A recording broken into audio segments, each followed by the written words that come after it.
Do you ever feel overwhelmed by the ever-changing world of technology? Tech It Out can help make some sense of it all.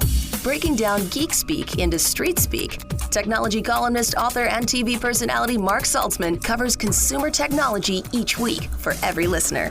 Mark tackles the latest news, reviews, and how-tos to help you understand what's hot, what's not, and why. Hey everyone, welcome to Tech It Out. It's episode 336.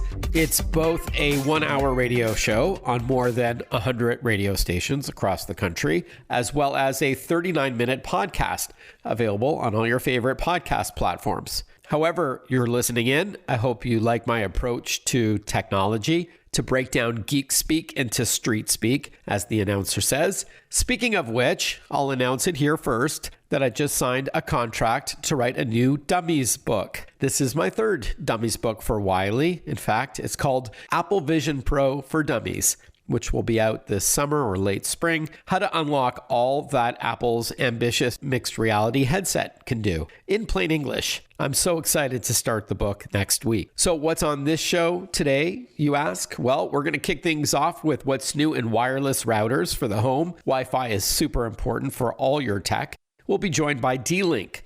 Also on this show, IBM X-Force is standing by to talk about the latest scams and how to fight back. Love that name, IBM X-Force. Tech expert Carley Knobloch is in the house to chat with us about what's new in smart home tech. And finally, a few more minutes with filmmaker Kevin Smith, as I talked with him over iHeartRadio and KFI in LA a couple weeks back. So we'll play a little bit more from that interview. All of this and more on an all-new Tech It Out, powered by Intel Core Ultra PCs, which I'll tell you more about shortly. But let's officially kick off this new show with our first interview. Hey, what's the glue that holds all your tech together at home? The answer, of course, is your Wi-Fi, which gives all your devices access to the internet and the ability for everything to work together too, like asking your smart speaker to turn up the temperature or to lock the front door. Well, D-Link is a global leader in the home networking space, and to hear what's new from them, we're joined by Pete Marino, Director of Marketing at D-Link. Hey, Pete, thanks for your time today. Hey, thanks for having me, Mark. Before we talk about what's new, and we're going to focus on two models, the M30 and the M60 as well, tell us a bit about D-Link, the company. Sure. So D-Link's a networking company. You sort of mentioned there, we've been designing and manufacturing connectivity devices like routers, Wi-Fi extenders, switches, smart home devices like cameras and water sensors for over 35 years. Mm-hmm. We have solutions for both the home and small business, as well as commercial products that, offer solutions for SMBs and school boards and even enterprise companies.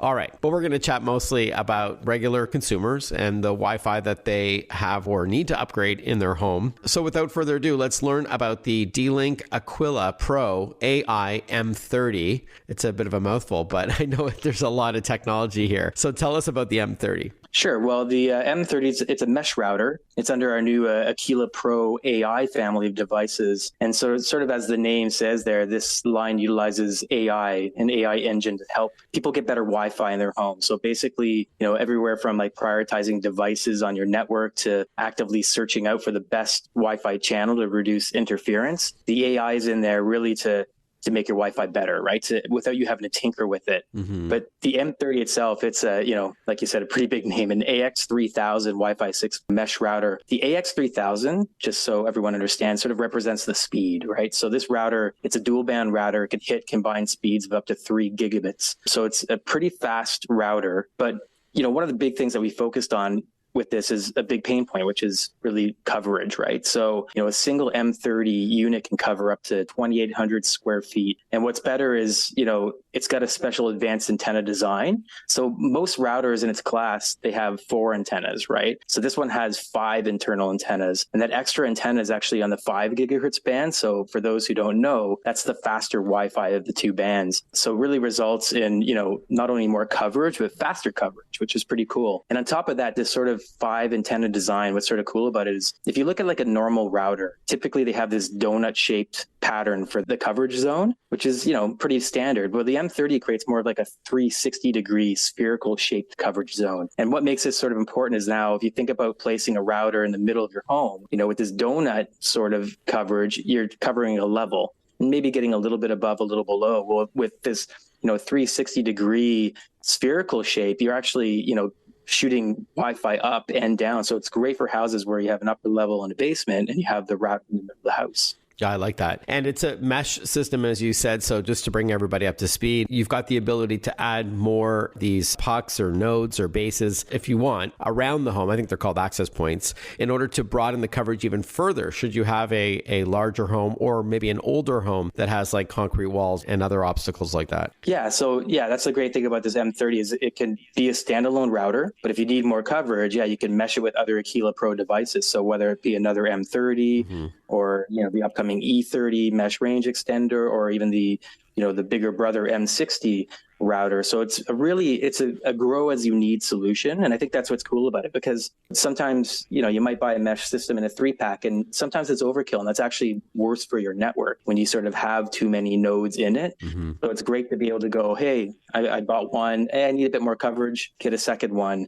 and then grow as you need it. You can sort of experiment in that sense, right? But I mean, it can grow from, the 2,800 square feet up to 7,000 square feet, right? Depending on your... Before we talk about the design, because I think it's really cool, just for our listeners, if they already rent or own a router with an internet service provider, it doesn't matter, right? You could still use this D-Link Aquila Pro AI M30 by connecting it to your cable modem box. 100%. I'm actually doing it with mine. So, it's definitely can be leveraged with your existing Wi-Fi modem, Wi-Fi gateway, whatever it is you have, or even technically another Wi-Fi router. Speaking of design, Pete, let's talk about this really cool look of the M30. In fact, D-Link has a fun YouTube video all about it. Since this is radio, let's explain what it looks like. For sure. Yeah, it's definitely a cool looking router. A lot of attention to detail was put into the engineering of the M30. To visualize it, it's a matte white router with internal antennas, and it's about 7 inches wide, but it has this really contemporary look to it. It's almost like a sculpture design in a sense, right? So imagine almost like wings wrapping around the top in a sense, right? So it's really, really cool. And then some people say, well, who cares about the design, right? But here's the thing, like, you don't want your router tucked away in a corner or hidden behind stuff in your house.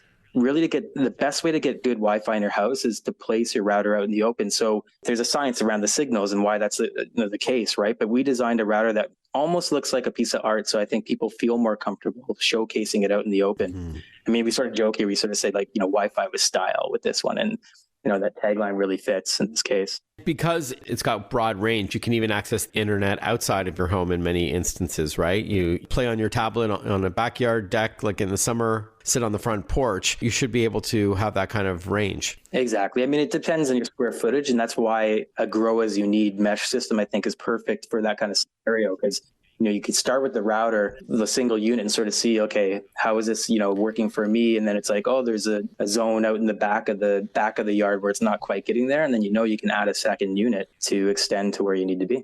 What about how many devices it can simultaneously handle? That's always a tough question, because it really depends on, what you're doing with the devices and the bandwidth. It's a Wi-Fi 6 router. The whole premise around Wi-Fi 6 is to be way more efficient with the Wi-Fi. It's hard to give an exact number, but this, I think, is like 4 times what you would have gotten with a Wi-Fi 5 router.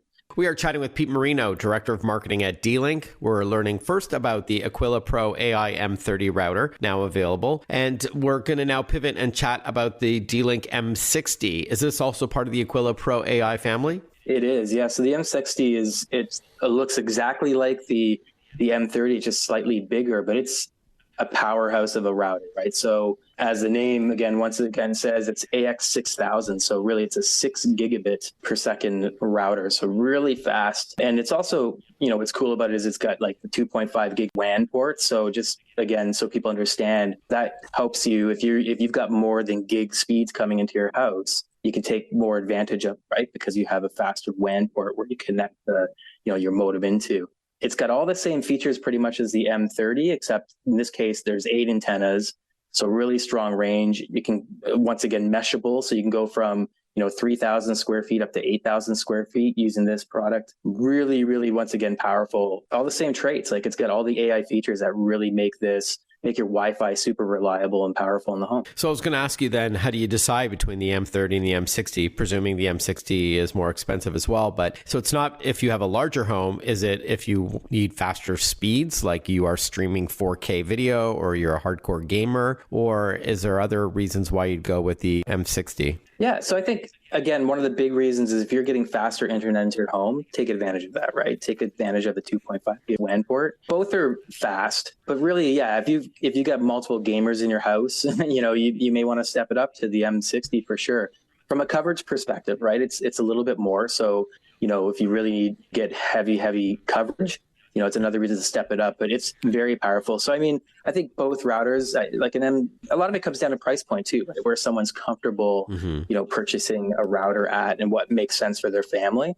But yeah, ultimately, I would say the M30 is perfectly fine for, a family of 4 and you're streaming, you're doing Netflix, 4K, playing some games. And then, if you got some people really, heavy into gaming, there's maybe more people in your house. The M60 is definitely a step up. All right. And then speaking of pricing, where can we learn more about the M30 and the M60, including what retailers carry them?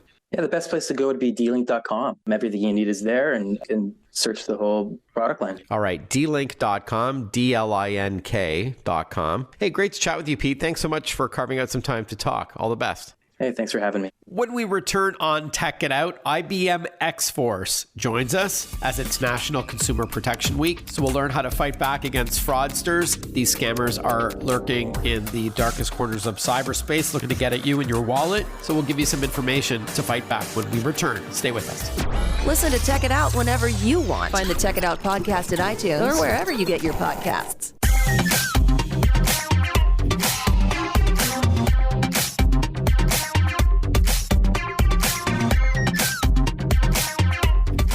A very raspy Mark Saltzman with you today on Tech It Out. I don't think I've been screaming a lot today or anything. Yes, I did give a 45-minute keynote and one TV interview, but that's it. Shouldn't be this bad, so apologies. Hope you're all doing great today. This program, Tech It Out, is powered by Intel Core Ultra processors, which represent the largest shift in Intel's CPU design in more than 40 years, adding generative AI capabilities to the laptop. This makes accessing your data more personalized, faster, and more secure than leveraging the cloud. You can get immediate results by asking your computer something like, show me the email about the promotion, or where are my daughter's birthday photos from last year? The AI PC is here. More info is at intel.com/Core Ultra. That's intel.com/Core Ultra. It's a global crisis that no one seems to be talking about. There has been a 71% spike in cyber attacks and a 266% rise in information stealing malicious software, all designed to lift your credentials from emails, bank accounts, crypto wallets, and more. Now, cyber criminals are leveraging AI, artificial intelligence, to make it even easier to get at your wallet. To tell us more, including how we can protect ourselves, we're joined by IBM's Michelle Alvarez. She is Strategic Threat Analysis Manager for IBM X-Force. Welcome to the show, Michelle. Good to chat with you. Hi, Mark. It's great to be here. This is a timely chat, in fact, Michelle, because it's National Consumer Protection Week in the United States and Fraud Prevention Month in Canada. So why don't we start with why there is an emergency threat, what you call a global identity crisis, in fact. Absolutely, Mark. So yes, this is a perfect time to talk about this because, our online identity is just constantly expanding, right?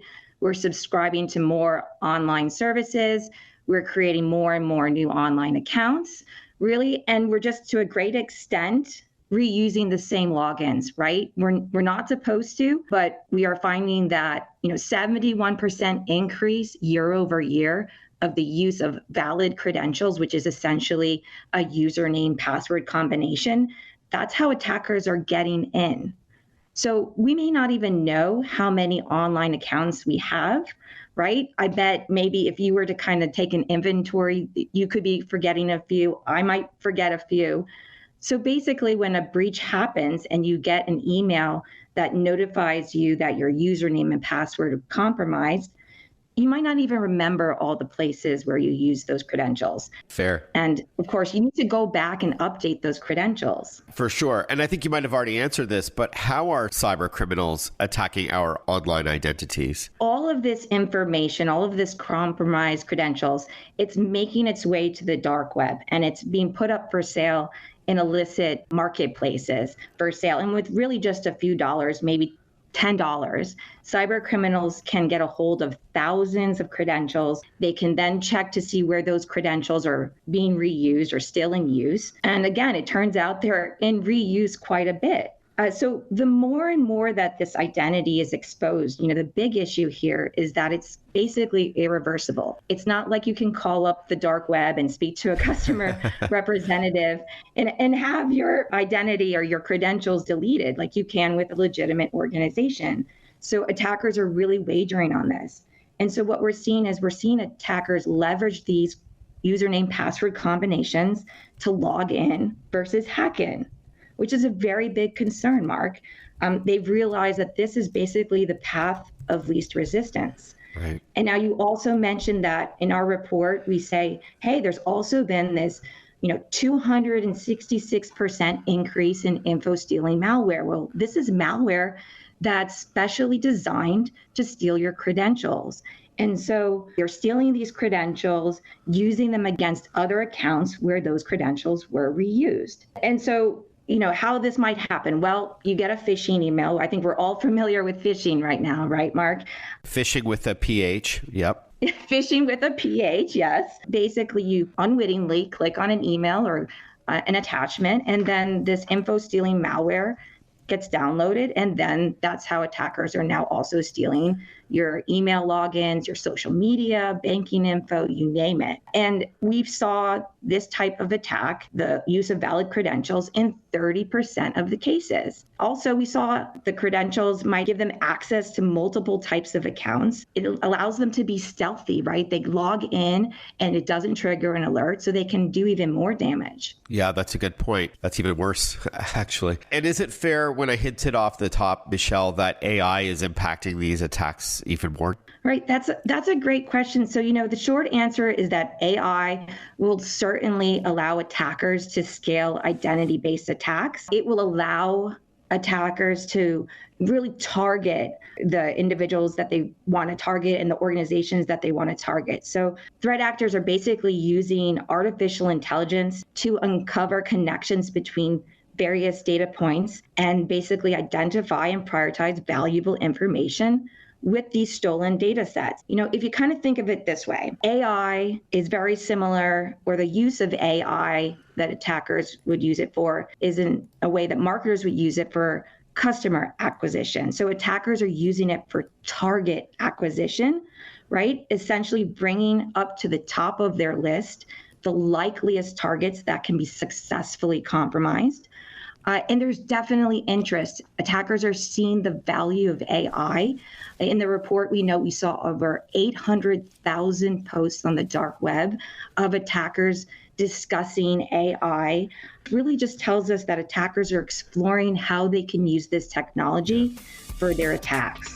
More with IBM X-Force when we return on Tech It Out. I'm your host, Mark Saltzman. Thank you for tuning in. We're going to continue the conversation about various threats and, more importantly, how to fight back. Want to follow Mark? Google him. Mark with a C and Saltzman with a Z.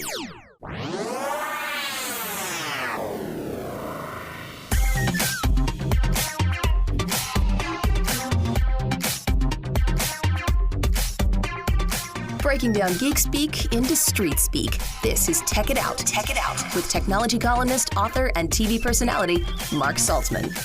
Welcome back to Tech It Out. We are chatting with Michelle Alvarez. She is Strategic Threat Analysis Manager for IBM X-Force. Love that name, by the way. She is joining us to talk about not as cool of a topic, but unfortunately, we're talking about the dark web and how cyber criminals are lurking there and getting at you and your wallet to put your data and devices at risk. Before the break, we were talking about AI helping these cyber criminals attack you better, smarter, faster, and they're probably also leveraging AI to write more convincing emails and texts, right? Like in the past, it wasn't that long ago where the grammar or the spelling was questionable. And you're like, oh, that's not my bank. They spelled account with 2 T's at the end or whatever. But now AI is cleaning up all that language so it could look even more legitimate. Absolutely, Mark. You've hit the nail on the head, right?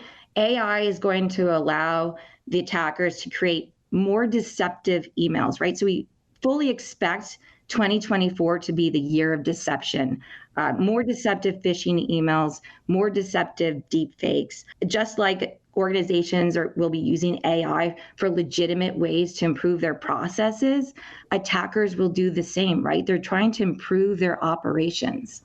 Yeah, we didn't even get to deep fakes by sounding like, your boss, by using artificial intelligence to ask you to wire money to some organization, and you do it because it sounds just like your boss. Oh boy. How does extortion tie into all of this, Michelle? Are we talking about ransomware? We're definitely talking about ransomware, but extortion is just an objective, right? The cyber criminals, their common goal is financially motivated, right?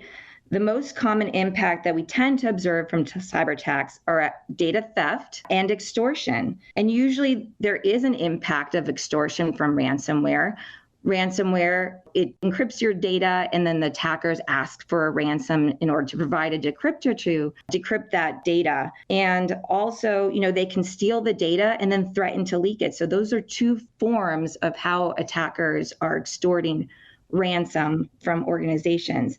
And really everything's sort of connected, right? We're seeing attackers using employee logins to establish access into an environment, and then they're pivoting through the network to access sensitive data that they can ultimately, again, extort from an organization. But it's not just organizations that are getting hit, like businesses and governments, but also individuals, like just even my listeners, no doubt that they've been a victim of, or at least targeted with ransomware in mind, right? Where they hold your files hostage until you pay up. Absolutely. So we are definitely talking about consumers, because consumers, their information is everywhere. So if a particular organization is targeted and their information is held for ransom and then leaked on the internet, that then also ends up, in an attacker's hands to then leverage against other accounts, certainly that has an impact. I just wanted to call out that not only are consumers affected when a business's information is breached, which is your information, but also directly. We're often seeing directly in our inbox or on our phones through a text message or even an old-fashioned phone call that these attacks are happening, even us as just regular individuals, coming from all angles, unfortunately. All angles. So it would be remiss not to ask you how we can protect ourselves better during all of this. And you already talked about us being lazy and using the same passwords for multiple online accounts. So why don't we start there? There's an obvious tip here, I guess. You're right, Mark. So, and I don't know if it's a case of necessarily being lazy. I think what we're doing here is we're providing some awareness around this threat. Much like I said, phishing probably was unknown a couple decades ago, but now we put such a spotlight on it, right? So what we're trying to do here is put a spotlight on this issue. And so I think, first it's important to understand what's at stake, right? The passwords are a gatekeeper to the digital version of your wallet, basically. So what's in your physical wallet? It's the various IDs that you have, medical, banking, etc., right? So your online accounts have digitized versions of the same data, and your passwords are what protect it. So, let's practice good password hygiene. Let's set reminders for ourselves to reset passwords every 3 to 6 months. Of course, the biggest thing is do not reuse the same passwords across accounts. That's what I meant by laziness, by the way. Right. No, absolutely. Yeah. And I think we're all victim of that, right? For sure. Like there's so much to keep track of. It's one more thing, but if you think about it, right, it's so important. So, we tend to prioritize the things that are most important in our life. And this is one of those things, right? Our digital identity. Are you a fan of multi-factor authentication, Michelle, where not only do you need your password to log into your online accounts, but a one-time code sent to your phone? Absolutely, Mark. This is a huge roadblock for attackers. We have seen this actually time and time again, where attackers will come up against an account that has multi-factor authentication or MFA enabled, and they will not try to target it, right? Because they're looking for the path of least resistance. So if they can just simply log in without any resistance, that's the path they're going to take. So MFA is extremely important. And I know, again, maybe a slight inconvenience, but I think we're at the point where we need to kind of do a little bit more to protect our identity. All right, Michelle, where can we go for more information?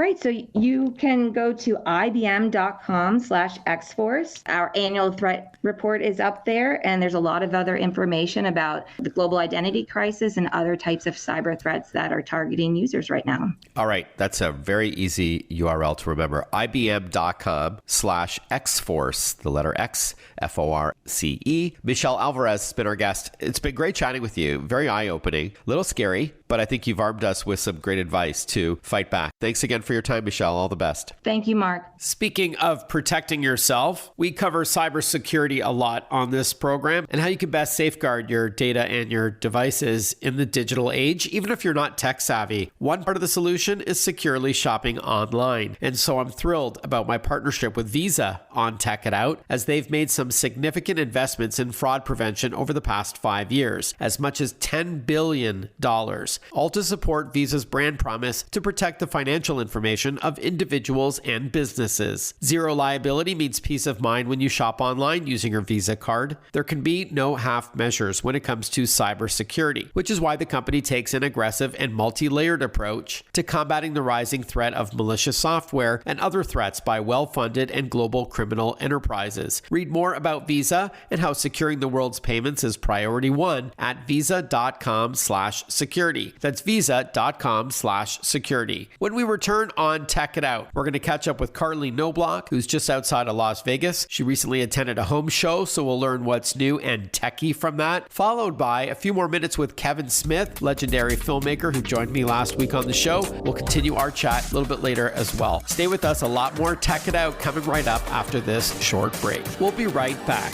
Breaking down geek speak into street speak. Tech It Out, hosted by Mark Saltzman.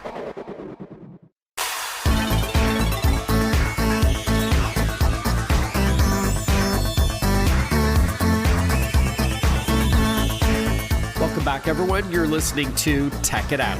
The annual NAHB International Builder Show just took place in Las Vegas, where more than 70,000 people attended from more than 100 countries, all to learn what's the next big thing and trends when it comes to residential construction. Tech lifestyle expert Carley Knobloch is at their new showcase home in Henderson, a suburb of Las Vegas. It's called the New American Home, where we find Carley today. Thanks for joining us. We're excited to hear all about it. Thanks, Mark. It's always great to be back with you. And I've partnered with a few brands that made news not only at the show, but right here in this new American home where I'm coming to you from, with almost 8,000 square feet of luxury overlooking the Las Vegas skyline.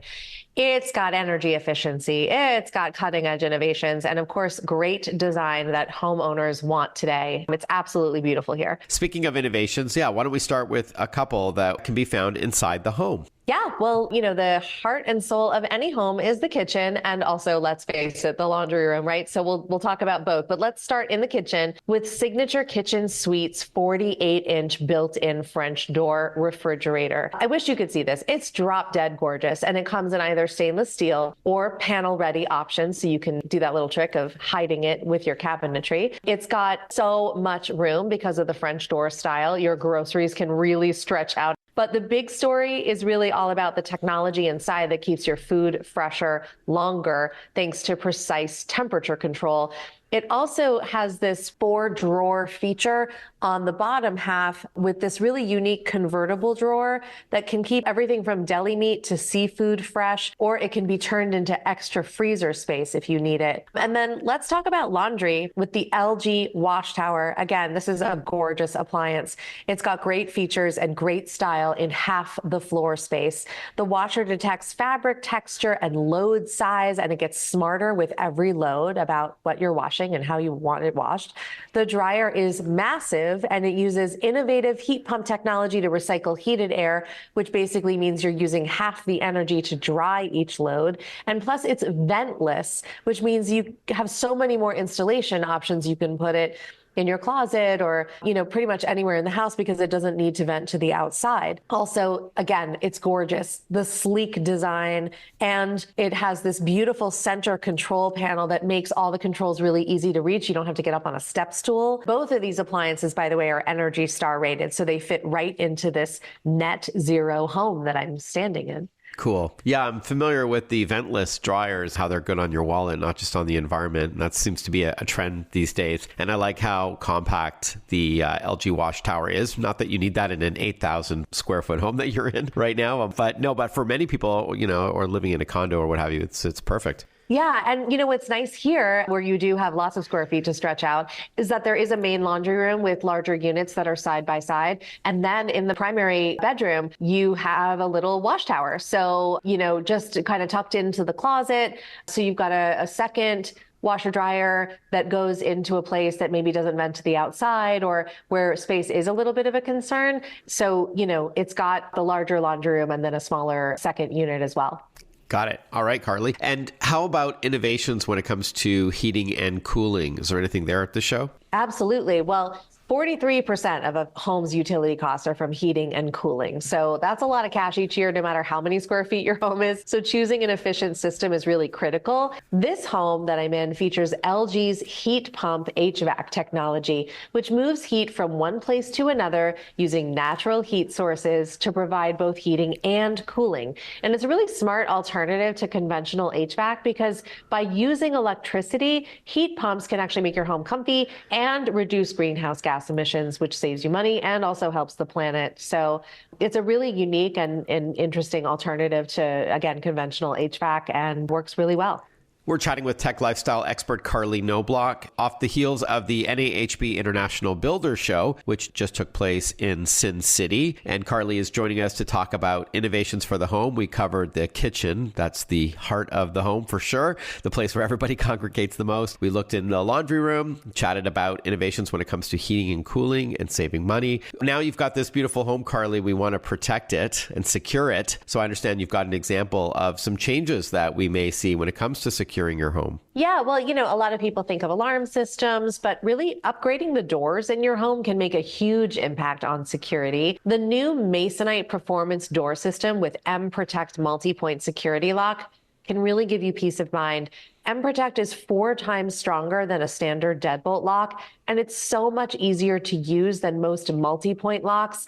I don't know if you are familiar with multi-point locks. You usually have to kind of ratchet the handle up and then twist the lock, and it's a whole process. But this one operates just like a regular deadbolt, but it is creating this multi-point lock in the door. It's built right into the door. And the best thing is that it has so many options for door colors, finishes, and hardware. So you can really get the perfect combination for your home, including smart locks. And it really has a super high level of security and impact resistance. So built into the door is so many different security enhancements that, again, really upgrade the security of your house, something you might not think of. All right. So that's the Masonite M-Protect multi-point security lock. Carley, for all of these solutions that you've chatted with us about today, the signature kitchen suite, the LG wash tower, and the heat pump HVAC and all that, is there a website you can recommend to check it out, look at pricing, retail support, and so on? Absolutely. So for all the information on what I covered today, you can go to inthenews.tv. And to find out more about the new American home, you can go to tnah.com. All right, tnah.com and inthenews.tv. And of course, you can follow Carley on her socials at Carley Knobloch. Thanks so much. Have fun. And I look forward to chatting with you again soon. Thanks, Mark. Good to talk to you. Filmmaker Kevin Smith on Tech It Out when we return. Stay with us. Follow Mark Saltzman on Facebook, on Twitter, on Instagram. Listen to Tech It Out whenever you want.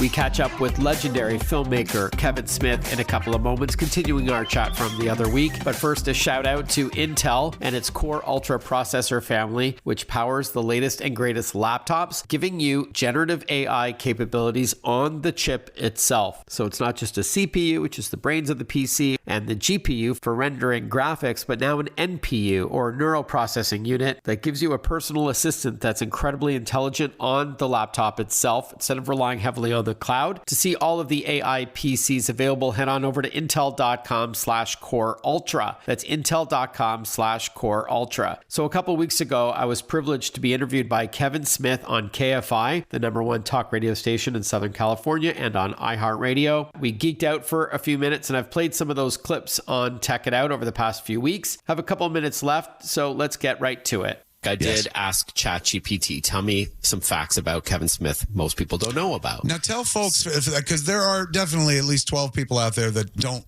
understand ChatGPT. Yeah. So it's what we call Gen AI or generative AI, artificial intelligence. It's a free program by a company called OpenAI, and you can talk to it and converse, not just ask a question like to Google, but you can actually go back and forth. And some people have taken that and made it actually audio, where you actually are having an audio-based conversation, but for the most part, it's text. There's also a sister program where you can ask it to generate some artwork that's original, like draw a picture of Kevin Smith on the moon holding a Canadian flag and a beer in the other hand, and it'll do that for you. That's not a bad visual. I'll give you the one that's framed in my living room. You don't even have to go to ChatGPT for that. Yeah, I've written articles about what you can do with this pretty amazing tool, or a little freaky if you're a journalist like I am, and you're worried about your job. Yeah, really. But anyways, I asked it for an article I wrote for USA Today. What's something no one yet has asked you? And it said, well, I've asked to write a lot of speeches for weddings. I've asked to write songs and poems, but I've never been asked to write a novel. So I said, okay, write me a novel. And said, sure. What would you like it to be about? And I said, okay, let's say it's late 17th century in Massachusetts during the witch hunt era. Okay, here it is. Shadows of Salem. Chapter 1, Boston, 1692. Abigail's walking through the halls of the church and whispers something to Ethan. There's something quite not right with me, or whatever. And I was like, what? And it wrote this whole, I stopped it after chapter 4 or 5, but it was hold it 1 second, Mark. Yeah. I would like to buy your book. I'd like to option it for a Hollywood motion picture. Warner Brothers is right down the street. This sounds fascinating. My wife, Kelly's like, why didn't you let it write the whole freaking book and sell it? I'm like, that's why I married you. That's very smart. So anyway, so I asked it this morning, hearing that you were once again filling in for Gary and Shannon. Tell me something about Kevin Smith that that most people don't know about. So it gave me some interesting factoids, like we talked about before the break, that you were uncredited in a movie in Coyote Ugly, which was it's a very successful movie from the late 90s. It said also that while you had this heart attack scare in 2018, which I know you've talked about quite a bit, you called it the Widowmaker, but you've also become a great advocate and spokesperson about mental health. Yeah. Which is physical health. So once I read that, I went to YouTube and I saw an amazing video. I think it was sponsored by People. Yeah, I did magazine. For People magazine. Yeah, it was so great, man. I got to tell you, Kevin, it was great. You sharing your own personal stories when you were younger and how that's trauma and how you dealt with it. So that was very inspirational. It talked about another fact about Kevin Smith, to distribute this film called Red State that you directed. Yeah, we took it on tour years ago. Yeah, that's the thing, that you did something that was unusual. You bought the distribution rights yourself and you took the film on a road show tour, personally presenting it to audiences in various cities. I don't think that's a very common thing to do. No, we started doing that with Red State, but we do it all the time now. We do it with Jane Silent Bob Reboot and Clerks 3. Sure. But you're a huge Comic-Con kind of guy, and you're accessible and you love to interact with fans directly, so I'm not surprised. I gotta tell you, none of these facts are lesser known to me. I know all these. Well, yeah, to you I would expect so. Being Canadian, you're one of my favorite people. Mark Saltzman, ladies and gentlemen, giving us that tech talk. Hopefully I get to talk to you next week. I hope so as well, Kevin. Thanks so much, man. So we did talk a week later. Kevin Smith filled in for Gary and Shannon on Thursday mornings on KFI in LA and San Diego and Orange County and on iHeartRadio. So that was fun, but we've played enough clips from that. I think over the last couple of weeks, it was just a kick, being a film fan, to be interviewed by Kevin Smith. So I hope you enjoyed that. And I hope you enjoyed Tech It Out this hour. We first spoke with D-Link to hear what's new in routers. We then pivoted and spoke with IBM X-Force about National Consumer Protection Week and what you can do to protect yourself from scammers and when you're shopping online. Tech lifestyle expert Carley Knobloch joined us from outside of Las Vegas about smart home tech. And finally, Kevin Smith. If you want to hear this show or share it with friends, it is a podcast episode on Spotify and Apple Podcasts and Google Podcasts, Amazon Audible, Apple, Spreaker, Stitcher, iHeartRadio, TuneIn, and so on and so forth. So just do a search for Tech It Out and feel free to add my name, Mark Saltzman, MarCsaltzman. And thank you in advance for sharing it, liking it, telling a friend about it. Have a great rest of your day, everyone. I look forward to catching up with you next weekend for another episode of Tech It Out. Bye-bye for now.